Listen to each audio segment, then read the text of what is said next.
Сәлеметсіздер ме, құрметті оқушылар? Бүгін біз 5-ші сынып математикасының ондық бөлшекті натурал санға көбейту тақырыбын өтетін боламыз.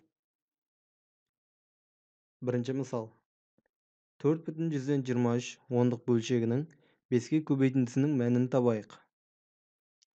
4,23 ондық бөлшегін аралас сан түрінде жазып, оны 5-ке көбейтейік. 4,23 санын аралас сан түрінде жазамыз.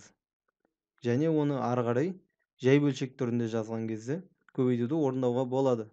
Жоғарыдағы 420 санын 5-ке көбейтеміз. Сонда бізде 2115 саны шығады. Сонымен 100-ден 2115-ті аралас санға айналдырамыз.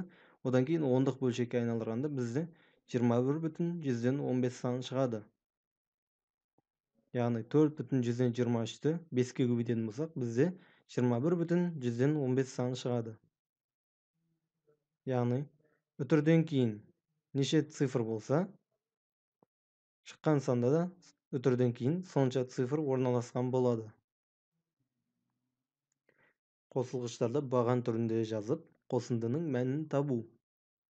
Бұны баған түрінде көбейту үшін, яғни 4,123-ті баған түрінде жазып, көбейтуді орындаймыз. Көбейтуді орындаған кезде біз үтірді ескермей, жай ғана натурал сандарды көбейткенде көбейте саламыз. Сонда 423-ті 5-ке көбейткенде бізде 2115 болады.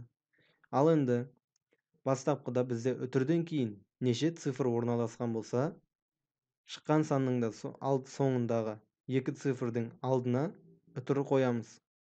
Сол кезде бізде 21,115 деген жауап шығады. Ондық бөлшекті натурал санға көбейткенде үтірге назар аударылмай көбейту амалы орындалады.